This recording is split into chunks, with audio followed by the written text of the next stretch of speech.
حروف عاطفہ میں گفتگو جاری تھی اور ابھی عبارت یہاں سے ہے وَأَمْ لِطَلَبِ التَّعْجِينِ بعد حمزة داخلة على أحد المستويين۔ ام کا یہ بڑا لمبا معنی بیان کیا کہ ام جو آتی ہے وہ طلب تعین کے لیے۔ طلب کیا مطلب ہوتا ہے؟ کسی سے چاہنا، ڈیمانڈ کرنا، کہ ام کو جو بندہ استعمال کر رہا ہے وہ اگلے بندے سے یہ چاہ رہا ہے کہ بھئی آپ جواب میں مجھے معین کر کے دیں، ٹھیک ہے۔ وہ معین کس چیز کو کرنا چاہ رہا ہے؟ کیونکہ اس نے دو برابر چیزیں رکھ دی ہیں، ٹھیک ہے۔ کیا آپ کے پاس زید ہے یا آپ کے پاس عمر ہے؟ اب اس جملے میں اس نے جو جواب اگلے سے لینا ہے اس نے دونوں میں سے ایک کو معین کروانا ہے، ٹھیک ہے۔ تو اس معین کروانے کے لیے وہ ام کا کیا کرتا ہے؟ استعمال کرتا ہے۔ تو جب وہ ام کا استعمال کرے گا تو اگلے بندے نے اب جواب دینا ہوگا، اس میں زید اور عمر میں سے ایک کو معین کر کے وہ جواب دے گا۔ اس جواب میں وہ ہاں یا نہ کا کوئی جواب نہیں دے سکتا، ٹھیک ہے۔ آپ کے پاس یعنی وہ ابتدا اس کی بات ہی شروع ہوتی ہے ازیدن عندک ام عمر، کہ آپ کے پاس یا زید ہے یا کہ عمر ہے، ٹھیک ہے۔ اردو محاورے میں ہم یہ ترجمہ کریں، یعنی وہ باقاعدہ اسے کہہ رہا ہے کہ بھئی کیا آپ کے پاس زید ہے یا آپ کے پاس عمر ہے؟ اگر وہ کہے نہیں، کوئی نہیں ہے، یہ جواب اس کا غلط ہوگا، کوئی نہیں، کیونکہ اس نے کہہ دیا کہ آپ کے پاس ہے تو صحیح، ٹھیک ہے، لیکن دونوں میں سے کیا ہے کوئی ایک ہے، وہ اسے پتہ نہیں چل رہا، ٹھیک ہے۔ تو عندہ کا جو ہے نا، عندہ کا آپ کے پاس، عندہ کا کیا کنفرم ہے، اس کے اوپر بحث نہیں ہے، عندہ کا ثابت ہے، لیکن عندہ کا بات کیا ہے، یہ ثابت نہیں ہے کہ اس کے پاس زید ہے یا عمر ہے۔ لہٰذا زید یا عمر کے لیے وہ درمیان میں کیا لگائے گا؟ ام لگائے گا، شروع میں حمزہ استفہام لگائے گا۔ تو اب یہاں پہ ام اس نے کیوں لگایا؟ ام اس لیے لگایا لطلب التعیین، تاکہ وہ زید اور عمر میں سے ایک کے معین کرنے کو طلب کر رہے ہیں، یعنی اس کا جو سوال ہے، سوال میں وہ کیا چاہ رہا ہے کہ آپ جواب میں تعیین کو کیا رکھیں گے، جواب میں آپ کا ہاں یا نہ والا جواب قبول نہیں ہوگا۔ تو یہ جو سوال کیا جاتا ہے اور سوال میں پھر تعیین کے اوپر اگلے کو مجبور کر دیا جاتا ہے، یہ جو کمال کرتا ہے وہ لفظ ام کرتا ہے۔ لفظ ام جب آپ لگاتے ہیں عربی زبان میں حمزہ استفہام کے ساتھ، تو یہ اگلے کے جواب کو تعیین کے اندر کیا لے جاتا ہے، ٹھیک ہے۔ یہ اس کا کیا خلاصہ ہے؟ ام لطلب تعیین بعد حمزہ، حمزہ کے بعد جب ام آتا ہے طلب تعیین کے لیے آتا ہے، داخلتن، اور یہ داخل ہوتا ہے کس کے اوپر؟ بعد حمزتن، وہ حمزہ کہ داخلتن جو داخل ہو رہا ہو علی احد المستویین، دو چیزوں میں سے جو برابر ہیں نا، دونوں کیا بالکل برابر ہیں، حکم میں برابر ہیں، احتمال میں برابر ہیں، سوال میں برابر ہیں، ان میں سے ایک کے اوپر کیا داخل ہو رہا ہو۔ تقول، و مثال اس کی کیا ہے؟ ازید عندک ام عمر، یہاں پہ شروع میں حمزہ استفہام آیا جو زید کے اوپر داخل ہوا، اور درمیان میں کیا استعمال ہوا؟ ام استعمال ہوا، اور ام سے پہلے عندک کا کیا لفظ استعمال ہو گیا؟ ازید عندک ام عمر۔ یہ جملہ آپ کب بولتے ہیں؟ اذا کنت قاطعا، کہ جب آپ کو قطع ہو، قطع بمعنی یقین کے، کہ جب آپ کو یقین ہو کہ بأن احدہما عندہ، کہ ان دونوں میں سے ایک تو اس کے پاس ہے، ٹھیک ہے، ان دونوں میں سے ایک اس کے پاس یقیناً ہے، یہ آپ کو یقین تھا۔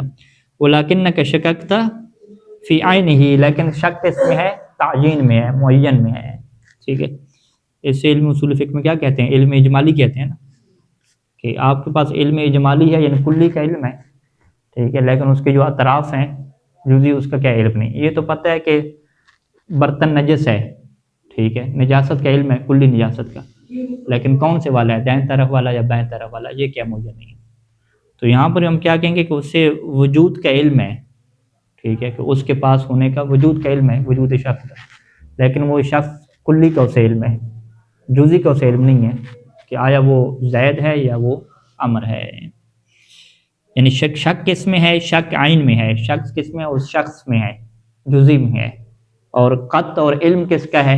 کلی کا ہے، ٹھیک ہے۔ لہٰذا یہاں پہ جب سوال کیا جاتا ہے کہ یہ کیسے جی، یقین بھی اسی ہے، شک بھی ہے، کوئی ایک بات کرے، تو وہ کیا کہتا ہے کہ یقین میرا جو ہے وہ احدہما کے اوپر ہے، احدہما یعنی کلی کے اوپر ہے، اجمال کے اوپر یقین ہے، اور جو شک ہے میرا کیا ہے؟ ڈیٹیل کے اوپر ہے، شک تفصیل کے اوپر کیا ہے؟ شک۔ تو علم اجمالی اور تفصیل کے اوپر کیا ہے؟ شک ہو جائے گا۔ وَلِهَذَا يَكُونُ الْجَوَابُ بِالتَّعْيِينِ، اور اسی وجہ سے چونکہ اس کو شک عین میں ہے اور وہ عین کی تعین کے متعلق سوال کر رہا ہے، تو اب یہاں پہ جواب کیا ہوگا؟ تعین کے ذریعے سے ہوگا. یعنی اگلا باقاعدہ کہے گا زید کہے گا جواب میں، یا امر کہے گا. ازید عندک ام امر جب کہا تو وہ بندہ جواب میں کیا کہے گا؟ یا زید کو کہے یا امر کو کہے، ایک کو معین کر کے کہے. ٹھیک ہے، وہ دونوں بھی نہیں کہہ سکتا، زید امر یہ بھی نہیں کہہ سکتا، وہ اسے کیا کرنا پڑے گا؟ معین کرنا پڑے گا. اچھا، لا بے نام ولا بے لا. ٹھیک ہے، نہ ہی وہ جواب دے سکتا ہے نام کے ذریعے سے، اور نہ ہی وہ جواب دے سکتا ہے لا کے ذریعے سے. اچھا، وَتُسَمَّ هَذِهِ وَتُسَمَّ أَمْ هَذِهِ مُعَادِلَةٌ لِأَنَّهَا وَتُسَمَّ أَمْ هَذِهِ مُعَادِلَةً معادلتن پڑھیں گے. تسمى ام تو ہو گیا نا، نیب فعل ہو گیا نا پہلا، ایک ہی نیب فعل ہوتا ہے، دو تو نہیں ہوتا نا، دوسرا تن ہو جائے گا نا. وَتُسَمَّ أَمْ هَذِهِ مُعَادِلَةً لِأَنَّهَا عَادِلَةِ الْحَمْزَةَ فِي الْاِسْتِفْهَامِ بِهَا. اس ام کو کیا کہتے ہیں؟ معادلہ کہتے ہیں. معادل کا کیا مطلب ہوتا ہے؟ عادل جوادل معادل یعنی کسی کے عدل ہو جانا، کسی کے عدل یعنی اسی جیسا، اسی کی مثل ہو جانا.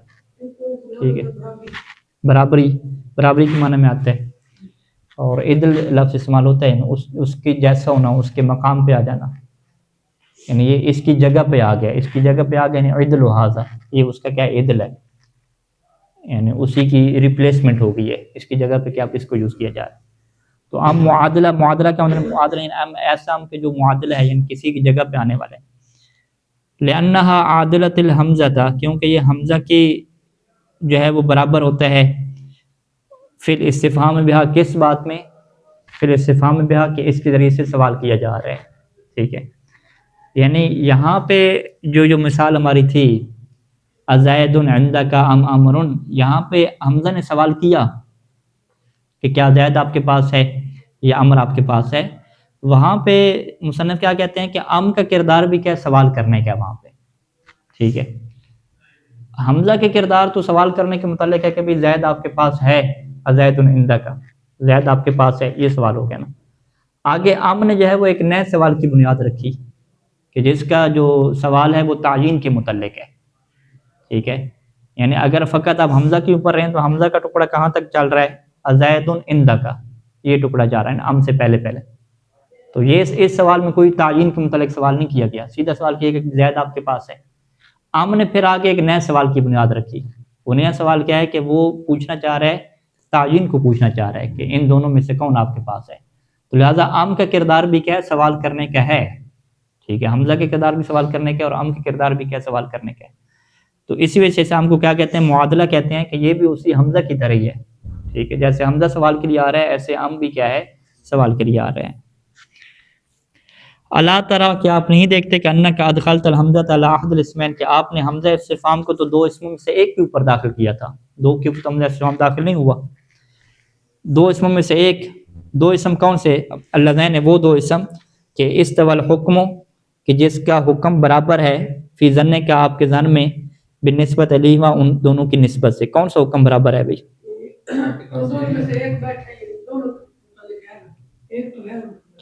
یعنی ظن میں برابر ہے. ظن میں برابر کیا مطلب؟ کہ آپ کا جو ظن اور شک ہے نا دونوں میں برابر برابر ہے. ٹھیک ہے، یعنی یہ سوال پوچھا جا سکتا ہے کہ یہ جو ہم کہتے ہیں ام معادلہ میں مصنف متن میں کیا یوز کرتے ہیں؟ احد المستویین، کہ دو مساوی ہوتے ہیں، مستوی ہوتے ہیں، دو متساویوں میں سے ایک کی تعین کے اوپر سوال ہوتا ہے. تو دو مساوی ہونے کا کیا مطلب ہے؟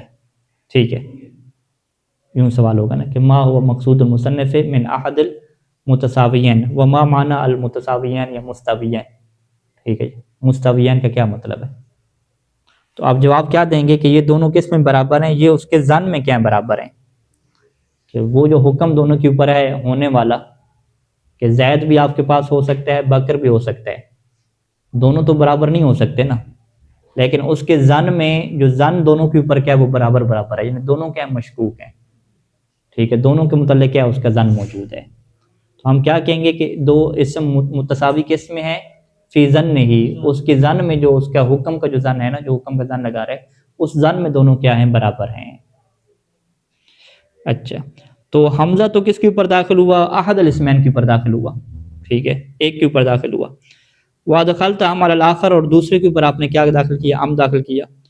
وَوَسَّطْتَ بَيْنَهُمَا مَا لَا تَشُكُّ فِيهِ، اور ان دونوں کے درمیان، ٹھیک ہے، یعنی کن دونوں کے درمیان؟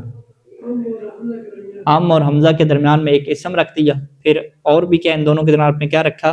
ما ایسی چیز کو رکھا کہ لا تشک فیہ، جس میں آپ کو شک نہیں ہے، جس میں قط ہے۔ وہ قط کیا ہے؟ وہ قولک عندک، کہ آپ کے پاس کوئی ہے۔ تو عندک کا کیا مطلب؟ آپ کے پاس، یعنی کلی کا علم، کلی کے متعلق اس سے علم ہے کہ کوئی وجود تو آپ کے پاس ہے، ٹھیک ہے۔ تو اس کو درمیان میں رکھا، یعنی اس کو ام سے پہلے رکھا، ام کے بعد اس کو نہیں رکھا۔ ازید عندک، ٹھیک ہے، زید عندک آگے ام لگایا نا، تو ام اور جو حمزہ استفہام ہے اس کے درمیان میں احد المستبیان بھی آ گیا، اور کیا آ گیا جی؟ عندک بھی آ گیا۔ وَتُسَمَّ أَيْضًا مُتَّصِلَةً، اس ام کو ام متصلہ بھی کہتے ہیں۔ لِأَنَّ مَا قَبْلَهَا وَمَا بَعْدَهَا، کیونکہ اس کا جو ما قبل اور اس کا ما بعد ہے، لا يُسْتَغْنَى بِأَحَدِهِمَا عَنِ الْآخَرِ، ان میں سے ایک کے ذریعے سے دوسرے سے بے نیاز نہیں ہوا جا سکتا، ٹھیک ہے۔ تو یہ ام کے متعلق کیا ہے، انہوں نے مختصر بیان کیا ام۔ اور ام کون سا مصنف نے یہاں پہ بیان کیا کہ ام جو طلب تعین کے لیے آتا ہے۔ اور یہاں پہ ایک آخر پہ جا کے مصنف نے یہ کہا کہ اس ام کو جو ہے وہ متصلہ بھی کہتے ہیں، ٹھیک ہے جی۔ اور متصلہ کی مصنف نے یہ وجہ بیان کی کہ لِأَنَّ مَا قَبْلَهَا وَمَا بَعْدَهَا لَا يُسْتَغْنَى بِأَحَدِهِمَا عَنِ الْآخَرِ، کہ متصلہ کا مطلب کیا ہوتا ہے کہ پہلے والا جملہ اور جو بعد والا جملہ ہے وہ ایک جملہ دوسرے سے بے نیاز نہیں ہو سکتا، دونوں کو اکٹھا رکھیں گے تو تب جو مقصود کلام ہے، جو بات ہے، وہ واضح ہوگی، دونوں کو آپ مستقل حیثیت میں نہیں لے سکتے۔ یہیں سے جو ہے وہ مصنف کی اسی بات سے منقطع کا معنی بھی کیا واضح ہو جاتا ہے۔ منقطع کا معنی ہم کیا کریں گے کہ اذا ما قبلها وما بعدها، کیا کہیں گے؟ یستغنى احدهما بالآخر، کہ جس میں سے ایک جملہ دوسرے کے ذریعے سے بے نیاز ہو جائے گا تو وہ کیا ہو جائے گا؟ منقطع ہو جائے گا، ٹھیک ہے۔ لأن ما قبل وما بعدها میں بس لا یستغنى لکھیں گے تو متصلہ، اور لا کو ہٹا کے یستغنى لکھ دیں گے تو وہ کیا ہو جائے گا؟ منقطع ہو جائے گا۔ منقطع کی یہی مثال ہے قرآن مجید کی آیت کہ وہی هل يستوي الأعمى والبصير ام هل تستوي الظلمات والنور، ٹھیک ہے جی۔ تو یہ پورے مستقل جملے ہیں کہ کیا اعمى اور بصیر برابر ہو سکتے ہیں، پھر آگے کیا ام لگایا، یا جو ہے وہ ظلمات اور نور برابر ہو سکتے ہیں۔ تو ایک جملہ کا سمجھنا دوسرے کے اوپر موقوف نہیں ہے، دونوں مستقل حیثیت میں۔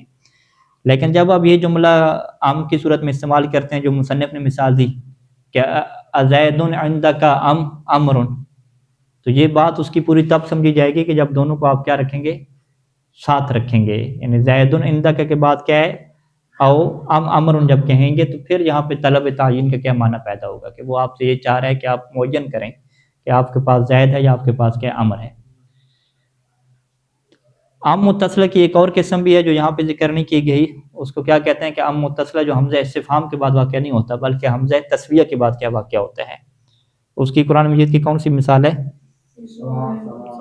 سواء علیہم اانذرتہم ام لم تنذرہم، ٹھیک ہے، کہ اس میں جو حمزہ ہے وہ سوال پوچھنے کے لیے نہیں آیا بلکہ یہ ان کی حالت بتائی جا رہی ہے، خبر دی جا رہی ہے کہ ان کے اوپر برابر ہے کہ آپ ان کو ڈرائیں یا نہ ڈرائیں۔ تو یہاں پہ کسی سے سوال کر کے پوچھا نہیں جا رہا، تو لہذا جو ام ہے جو طلب تعین کے لیے آتا ہے وہ فقط حمزہ استفہام کے بعد آتا ہے کہ جس حمزہ کے ذریعے سے آپ سوال پوچھ رہے ہیں، اور جس حمزہ سے سوال نہیں پوچھ رہے وہاں پہ ام جو ہے وہ طلب تعین کے لیے نہیں آئے گا۔ تو سوال یہی رہے گا کہ جو ام طلب تعین کے لیے نہیں آتا، ٹھیک ہے، وہ حمزہ تسویہ کے بعد آتا ہے، کیا وہ ام عاطفہ نہیں ہوتا؟ کہتے ہیں وہ بھی ام کیا ہوتا ہے؟ عاطفہ ہوتا ہے۔ تو ام متصلہ اگر نہ ہو، منقطع ہو، تو کیا وہ ام عاطفہ نہیں ہوتا؟ وہ بھی ام عاطفہ ہوتا ہے، فقط یہ کہ مصنف نے اس کو بیان نہیں کیا، واضح انشاءاللہ۔ لہٰذا مصنف نے یہاں پہ ایک چیز بیان کی ہے، باقی چیزیں بیان نہیں کی۔ اچھا، اگلا جو متن ہے ہمارے پاس وَلِلرَّدِّ عَنِ الْخَطَّأِ فِي الْحُكْمِ لا، کچھ اور حروف عطف مصنف بیان کر رہے ہیں کہ اس میں سے ایک لفظ لا ہے، ایک لاکن ہے، اور ایک کیا بل ہے، ٹھیک ہے۔ لا میں نے نہیں، لیکن بلکہ، اردو میں بھی یہی معنی اس کے استعمال ہوتے ہیں۔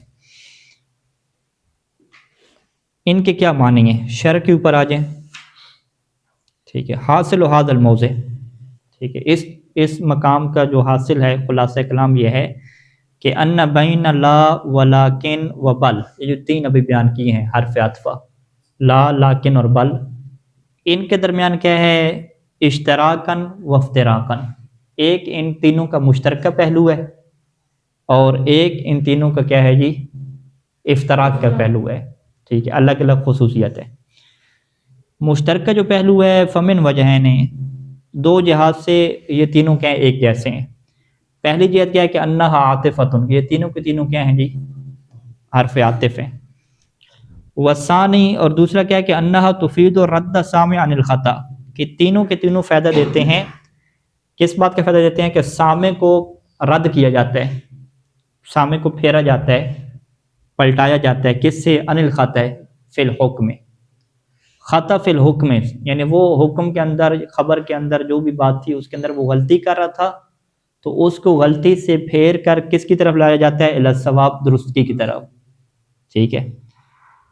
یعنی جب آپ نے، اس نے کہا کہ آپ کھانا وغیرہ کھائیں گے، تو آپ نے کہا نہیں، ٹھیک ہے، تو اس کا مطلب وہ یہ سوچ رہا تھا کہ آپ کھائیں گے، تو آپ نے نہیں کہا، کہ اس کی جو ہے نا غلط فہمی کو دور کر دیا نا، ٹھیک ہے جی۔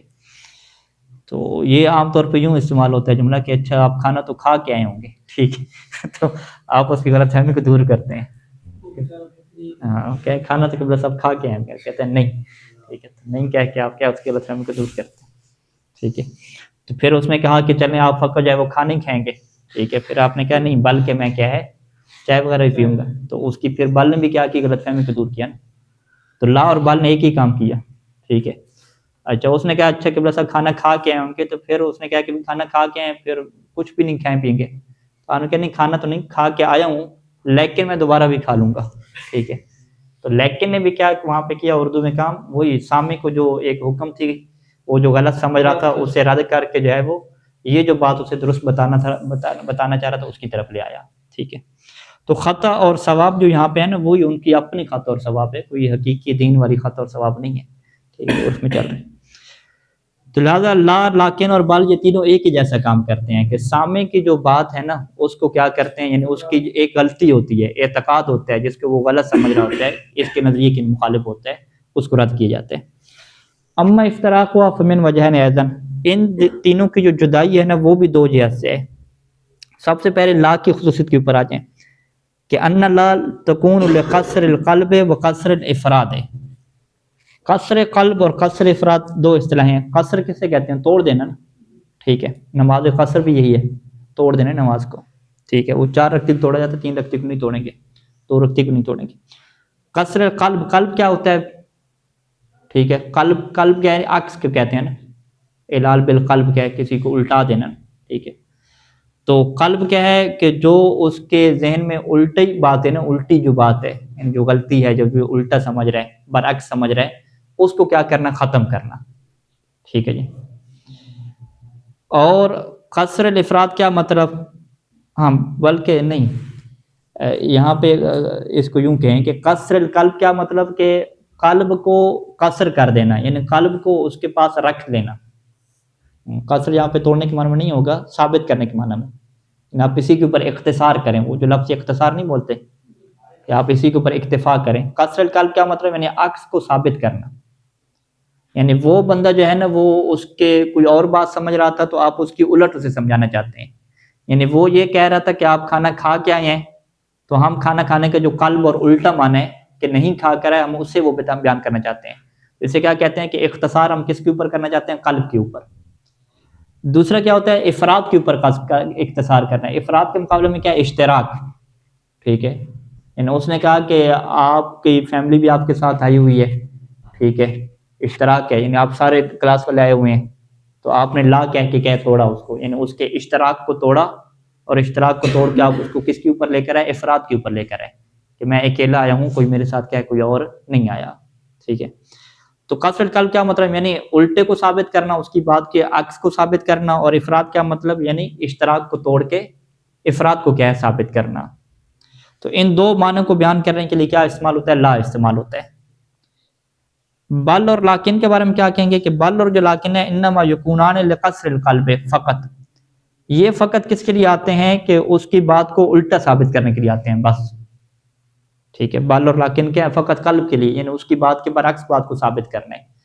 اب اس کا جو کردار ہے بل اور لاکن کا، یہ اشتراک کو توڑنے میں کردار نہیں ہوگا، یہ اشتراک کو توڑیں اور اشتراک کو توڑ کے کس کو ثابت کریں جی؟ افراد کو ثابت کریں، نہیں، یہ کردار نہیں ہوگا۔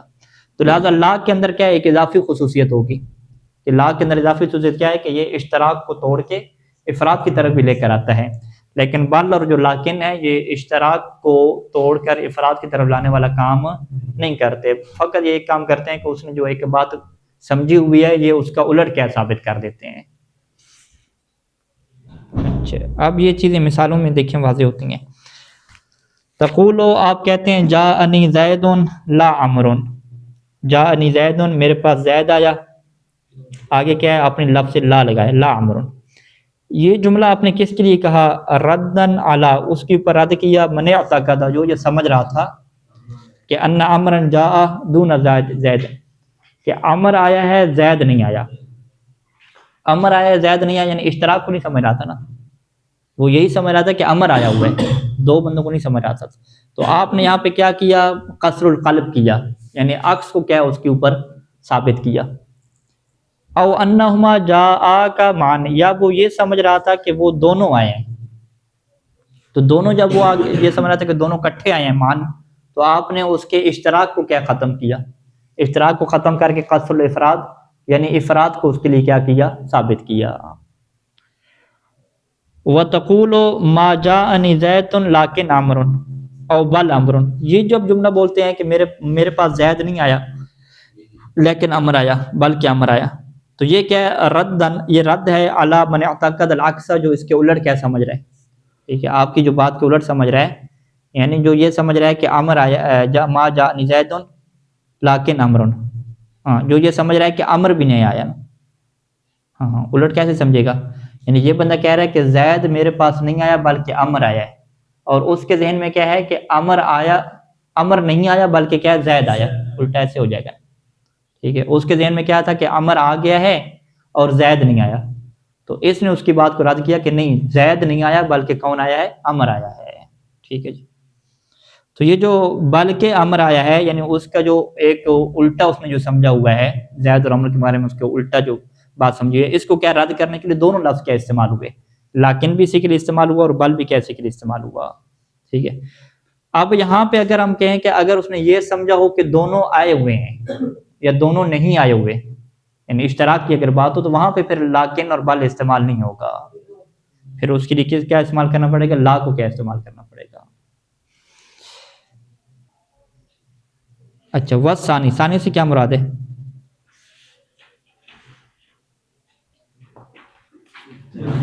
دو جہات سے فرق ہے نا، افتراق کی دوسری وجہت، ٹھیک ہے۔ پہلی افتراق کی جہت یہی ہوگی، کیا افتراق کی جہت ہوئی پہلی؟ کہ لا جو ہے وہ کسر طلب اور کسر افراد کے لیے آتے ہیں، بل اور لیکن یہ فقط کسر قلب کے لیے، فقط کسر قلب کی جاتے ہیں، ٹھیک ہو گیا۔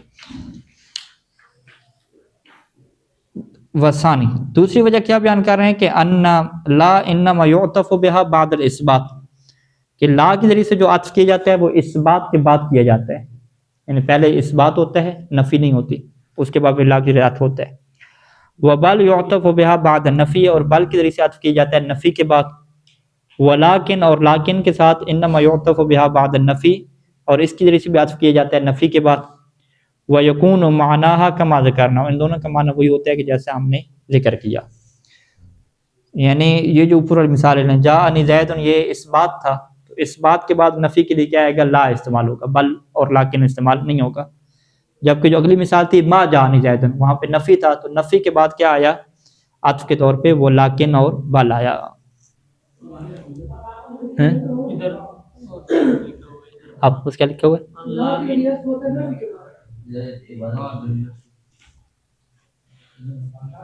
کیا لکھے؟ ان لا انما یعطف بها بعد النفی ہے، اچھا بعد النفی ہے، بعد الاثبات ہونا چاہیے نا، بعد نفی تو غلط ہے نا، اوپر ہم نے پڑھا نہیں ہے.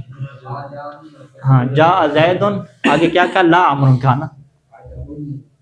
ہاں نفی نفی جمع ہو جائے گا. ٹھیک ہے، تو اس کو یہ سیٹ کریں یہاں پہ عبارت بعد کو، الاثبات. یعنی ان لا انما یعطف بها بعد الاثبات، ہے کہ اس بات کے بعد جو ہے وہ لا سے کیا نفی کی جائے گی. ٹھیک ہے، ہاں یعنی پہلے اس بات ہوگا، اس کے اوپر پھر عطف کس کے ذریعے سے ہوگا؟ نفی کے ذریعے سے ہوگا. جاءنی زید، یہ اس بات کا تھا، اس کے بعد کیا ہے؟ لا کو لے کر آئیں گے. اور اس کا معنی وہی ہوگا جو ہم نے ذکر کیا، یعنی اس کا معنی کیا ہے؟ دو طرح سے ہو سکتا ہے، قصر القلب ہو سکتا ہے اور قصر افراد ہو سکتا ہے. وہ سامع کے مطابق ہے کہ سامع کیا سمجھ رہا تھا. اور آگے بل کے بارے میں کیا لکھا کہ بل کے ساتھ عطف کی جاتا ہے بعد الاثبات. ہاں نفی کے بعد، ہاں وہ بل یعطف بها بعد النفی، یعنی بل کے ذریعے سے عطف کی جاتا ہے نفی کے بعد، اور لاکن کے ذریعے سے عطف کی جاتا ہے نفی کے بعد. یہ ٹھیک ہے؟ یہ نفی ادھر لکھ لیا اور اثبات. اچھا یہ بھی الٹ کر دیا آپ کیا؟ نفی میں نے لکھ لیا. سارا قلب ہو گیا آپ کا.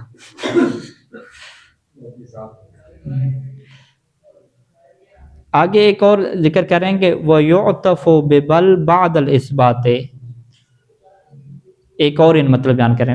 یعنی ابھی آپ خلاصہ یوں نکالیں فی الحال تک، اس سے پہلے کہ لا کے ذریعے سے جو نفی کی جاتی ہے اور عطف کی جاتا ہے وہ کس کے بعد؟ اثبات کے بعد، جبکہ بل اور لاکن کیا نفی کے بعد آتے ہیں. ٹھیک ہے، مثال بھی یہی تھی، جاءنی زید لا امر، آگے کیا کہا؟ ما جاءنی زید بل امر یا لاکن امر. یعنی ما جاءنی جو نفی ہے وہ کہاں پہ لگائی؟ لا کہاں پہ لگائی؟ بل اور لاکن کے اوپر لگائی. جبکہ جاءنی زید میں اثبات کس کے اوپر آ گیا؟ وہ لا کے اوپر آ گیا. لا کا تعلق کس سے بنایا؟ اثبات سے بنایا. ٹھیک ہے، لاکن میں پہلے نفی تھی نا، انہوں نے تو لکھا ہے نا. کیسے مثال دیں؟ تو یہ نفی ہو گیا نا. یہ جاءنی زید لاکن امر، یہ تو کوئی معنی نہیں بنے. قصر قلب کیسے کریں گے؟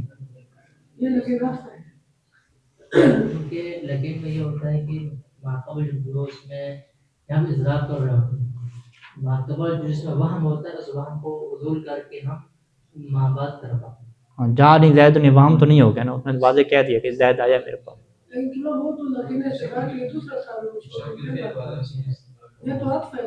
لیکن یہ عطف والے فرق ہو. یہ جو آپ جملہ نہیں کہتے کہ اس نے کہا کہ آپ کھانا کھا کے آئیں گے، انہوں نے کہا میں کھانا کھا کے آیا ہوں لیکن دوبارہ کھاؤں گا، تو اس لیکن میں آپ کیا کہیں گے؟ نفی کے بعد آیا یا اس بات کے بعد آیا؟ اس بات کے بعد کہیں گے نا. یہی جو جملہ ہے وہ اس بات کا ہو جائے گا نا. ٹھیک ہے، اس بات العبارت کوئی عربی کی مثال ڈھونڈ کے لائیں آپ. لیکن قرآن میں سرچ کریں، لیکن قرآن میں ہے لیکن نہ ہو، لیکن ہو.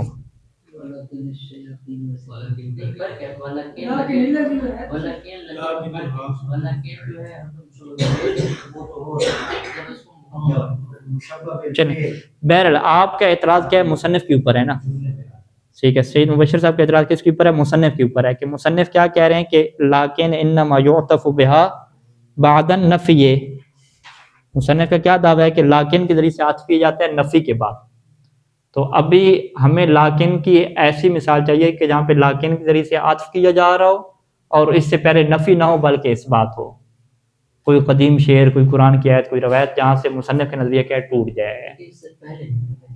پہلے نفی ہو پھر ہاں وہی نا آپ کہہ رہے ہیں اثبات بھی ہو سکتا ہے نا، تو وہ اثبات اب لے کر آئیں گے نا، مثال ہی لے کر آئیں گے نا. نہیں واضح نہیں ہے نا، مصنف کا دعویٰ ہے، مصنف کے بعد بات آپ کر رہے ہیں. اصل یہ آیت وما ظلمونا ولكن كانوا انفسهم. یہ تو نفی ہوگی نا، نفی کے بعد. یہ ولکن جو ہے، یہ جو ولکن ہے نا، یہ حروف مشبہ فعل ہے، لیکن جو فرق ہے لیکن فقط اور واو کے علاوہ ہو تو لیکن وہ اضراب بھی ہوتا ہے، یعنی وہ عطفہ ہوتا ہے، اور واو کے ساتھ تو حروف مشبہ بالفعل ہوتا ہے. یہ جو حروف مشبہ بالفعل ہے، لیکن جو واو کے علاوہ والا ہوگا وہ جو ہے آتفا بات ابھی ہم عاطفہ کی بات کر رہے ہیں، اسراق یہاں ابھی ہم عاطفہ کی بات کر رہے ہیں نا. وہی اسراق یعنی آپ کا یہ کہنا ہے کہ لیکن جو عاطفہ ہے یہ نفی کے بجائے اس بات کے بعد بھی آ سکتا ہے، جی اب یہ کہہ رہے ہیں نا. اس بات ہاں ٹھیک ہے، مصنف یہ نہیں کہہ رہے. ٹھیک ہے واضح. اب جو آپ کہہ رہے ہیں نا اس کے اوپر اب دلیلیں لے کر ہیں نا، وہ بات ٹھیک ہے، اجتہادی بحث کریں، مشکل نہیں ہے، لیکن اس کے اوپر دلائل ہونے چاہیے نا. یعنی ابھی قرآن مجید سے اگر نے لیکن کو سرچ کیا عاطفہ کو تو اس سے پہلے ہمیشہ نفی آ رہی ہے. ٹھیک ہے، اس بات کی مثال نہیں ملی انہیں. تو آپ بھی اسی طرح قرآن مجید میں قدیم اشعار میں سرچ کریں، پرانی کتابوں میں ابن شام کے نظریے کو توڑیں آپ. یہ تو اچھی بات ہے نا، تحقیق بن رہی ہے. اچھا، بل کے متعلق کیا ہے؟ مصنف ایک اور بات کا ذکر کر رہے ہیں. بل کے متعلق کیا کہا کہ بل کے ذریعے سے جو عطف کیا جاتا ہے نفی کے بعد بھی کیا جاتا ہے. آگے کیا کہہ رہے ہیں؟ وہ یعطف ببل بعدل اس بات، کہ اس بات کے بعد بھی کیا کیا جاتا ہے؟ بل کے ذریعے سے عطف کیا جاتا ہے. یہ ہے متن آپ کے پاس نا؟ ہاں ادھر ہے. یہی انہوں نے لکھا ہے بال بعد الاثبات. ہاں ہاں. وہ معنی اور اس وقت اس کا معنی کیا ہو جائے گا؟ حین اذن اثبات الحکم لما بعدہا، کہ حکم جو ہے وہ ما بعد کے لیے ثابت ہے. وہ صرف عما قبلہا، اور جو اس کا ما قبل ہے اس سے کیا کر دیا گیا؟ صرف نظر کر دی گئی ہے. وہ تسییرہ، اور ما قبل کو قرار دیا گیا ہے کل مسکوت عنہ، گویا کہ اس کے بارے میں کیا ہو گیا ہے؟ مسکوت عنہ ہے. من قبل انہ لا یحکم علیہ بشیء، اس قبیلے سے ہے کہ گویا کہ اس کے اوپر کسی چیز کا حکم نہیں لگایا جا رہا ہے. مسکوت عنہ ہے، خاموش ہیں. اور اس کی مثال کیا یوں ہے کہ جاءنی زید بل عمر، جب کہا کہ جاءنی زید، آگے پھر کیا کہا؟ بل کے امر آیا. اب بل کے امر آیا میں کیا اس نے جاءنی زید والی جو خبر ہے اس کا اس نے انکار کر دیا کہ زید نہیں آیا بلکہ امر آیا؟ زید نہیں آیا، اس نے نفی تو کہا نہیں ہے. اگر وہ یوں کہہ جاتا نا کہ ما جاءنی زید بل امر، پھر تو بات بڑی واضح تھی کہ بھئی زید نہیں آیا اور امر آیا. جو اصل اس کا قانون بھی یہی ہے کہ بل کیا نفی کے بعد آنا چاہیے.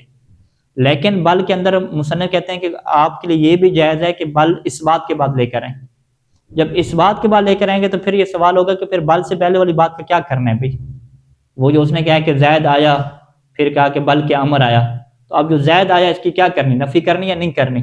کہتے نہیں، اس کو آپ کیا قرار دیں؟ مسکوت عنہ، نو کمنٹس. ٹھیک ہے، جاءنی زید جو اس نے کہہ دیا، اب وہ جاءنی زید کا مسئلہ کیا ہو گیا؟ مشکوک ہو گیا. یعنی من قبل انہ لا یحکم علیہ بشیء، یعنی یہ جو پہلے اس نے جملہ کہا ہے نا حکم لگایا زید کے اوپر آنے کا، اب اس کو کس میں آپ کیٹیگری میں لے جائیں گے کہ اس کے اوپر حکم نہیں لگایا آنے کا. ٹھیک ہے، پھر آپ کہیں گے اچھا آنے کا حکم نہیں لگایا تو پھر نہ آنے کا لگایا. کہتے نہیں، وہ بھی نہیں لگایا، نہ آنے کا حکم لگایا نہ آنے کا حکم لگایا. دونوں کے اعتبار سے کیا ہے؟ نو کمنٹس کی پالیسی ہے. مسکوت عنہ کی کیا پالیسی رہے گی؟ واضح. ہاں نہیں وہ بل امر ایضا نہیں کہا. زید والے حکم کو کیا مشکوک کر دیا، آپ یوں کہتے ہیں مشکوک کر دیا. ہاں، اور یعنی پہلے خبر دی کہ جا زید آ گیا، اگر نے سمجھا کہ جی زید بھی آ گیا. جیسے اس نے کہا کہ بل کے امر آیا ہے تو خود پتہ چل گیا کہ جو پہلے والی خبر سے نا بندہ پھرنا چاہ رہا ہے. ٹھیک ہے، اس کو پھرنا چاہ رہا ہے، لیکن وہ واضح طور پہ کہنا بھی نہیں چاہ رہا ہے کہ وہ نہیں آیا. ٹھیک ہے، سمجھ میں یہی آ رہا ہے کہ وہ نہیں آیا، یا سمجھ میں یہ آ رہا ہے کہ اسے ڈر لگ گیا. ٹھیک ہے، کوئی صورت کچھ بھی ہو سکتی ہے. ٹھیک ہے، کوئی بھی کرینہ ہو سکتے. وقت تضمن سکوتی عن اما انہا غیر عاطفہ وہو الحق، اور میں نے جو ہے وہ خاموشی اختیار کی اما کے متعلق.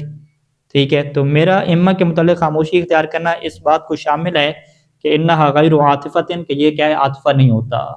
یہ کیا ہوتا ہے؟ غیر عاطفہ ہوتا ہے، عاطفہ نہیں ہوتا. ٹھیک ہے، مصنف کہہ رہے ہیں کہ میری خاموشی کی بھی میں کیا کر رہا ہوں؟ تشریح کر رہا ہوں نا. ٹھیک ہے، اسے کیا کہتے ہیں؟ اپنی خاموشی کی تشریح کرنا، کہ بھئی اما کو آپ نے حروف عاطفہ میں ذکر نہیں کیا. ٹھیک ہے جی، کہتے ہیں یہ میں چپ ہو گیا نا اما کے بارے میں، میری چپ سے آپ سمجھیں.